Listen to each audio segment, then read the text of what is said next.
Hi friends, இன்றைக்கி வீடியோவில் நம்ம என்ன பார்க்க போகிறோம்னா முருங்கைக்கீரை பொரியல் கிராமப்புறத்தில் நாங்கள் எப்படி பண்ண போகிறோன்னு தாங்க வீடியோவில் பார்க்க போகிறோம். வீடியோவை ஸ்கிப் பண்ணாமல் லாஸ்ட் வர பாருங்கங்க.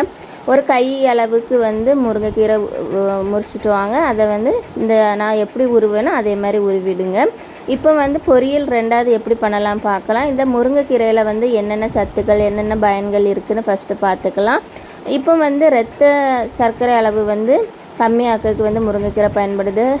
அதுக்கப்புறம் இரத்த அழுத்தத்துக்கு இது ரொம்ப பயனுள்ளதாக இருக்குது. அதுக்கப்புறம் இரத்தம் இல்லாதவங்களுக்கு ஹெச்பி அளவு அதிகரிக்க பயன்படுது. கால்சியம் சத்து கிடைக்கி, இல்லை பொட்டாசியம் சத்து கிடைக்கி, விட்டமின் கிடைக்கி, அதுக்கப்புறம் புரோட்டீன் கிடைக்கி. இதில் பாலை விட 2 மடங்கு புரோட்டீன் சத்து இதில் அதிகமாக இருக்குது. ஆரஞ்சு பழத்தை விட 7 மடங்கு விட்டமின் சி சத்துக்கள் இதில் அதிகமாக இருக்குது. வாழைப்பழத்தை விட 3 மடங்கு பொட்டாசியம் சத்து அதிகமாக இருக்குது. கேரட்டை விட 4 மடங்கு விட்டமின் ஏ சத்து கிடைக்குங்க.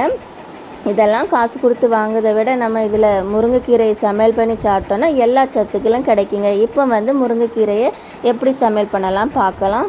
கொஞ்சமாக எண்ணெய் ஊற்றிடுங்க, கடுகு போட்டுடுங்க, 2 வத்தல் போட்டுடுங்க, கறிவேப்பிலை போட்டுடுங்க.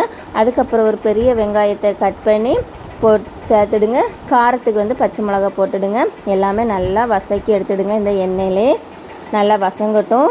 நம்ம இப்போ முருங்கைக்கீரை உருவி வச்சுருக்கோம்ல, அதை நல்லா வாஷ் பண்ணிக்கணும். ஏன்னா நம்ம மரத்துலேருந்து பறிக்கும்போது அதில் சின்ன சின்ன தூசிகள், அதுக்கப்புறம் பூச்சிகள் ஏதாவது இருக்குங்க.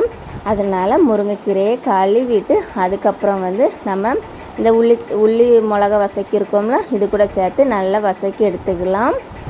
கீரையை நல்லா வதக்கி தான் சாப்பிடணும், வேக வச்சு சாப்பிடணும். ஏன்னா கீரையை வேக வச்சு சாப்பிடலைன்னா லூஸ் மோஷன், வயிற்றுக்கு பிடிக்காமல் வயிறு வலி ஏதாவது ஒவ்வாமே வரும். அதுக்கப்புறம் முருங்கைக்கீரை செமைக்கிற தன்மை கம்மிங்க. அதனால் நைட்டு சாப்பிடக்கூடாது, பகலே சாப்பிட்றணும். நல்ல கீரை நல்லா வசங்கட்டும். நம்ம மசாலா ரெடி பண்ணலாம்.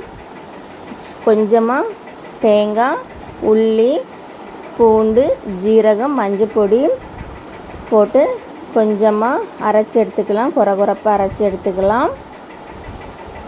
அதுக்கப்புறவு இந்த அளவுக்கு குறப்பாக அரைச்சி எடுத்துக்கிட்டு நம்ம வேக வச்ச முருங்கைக்கீரையில் போட்டு நல்லா பிரட்டி எடுத்துருக்கணும். தேவையான அளவு உப்பு போட்டு நம்ம பச்சை வாசனை போகதோற கேஸில் வேக வச்சு பிரட்டி எடுத்துக்கலாம்.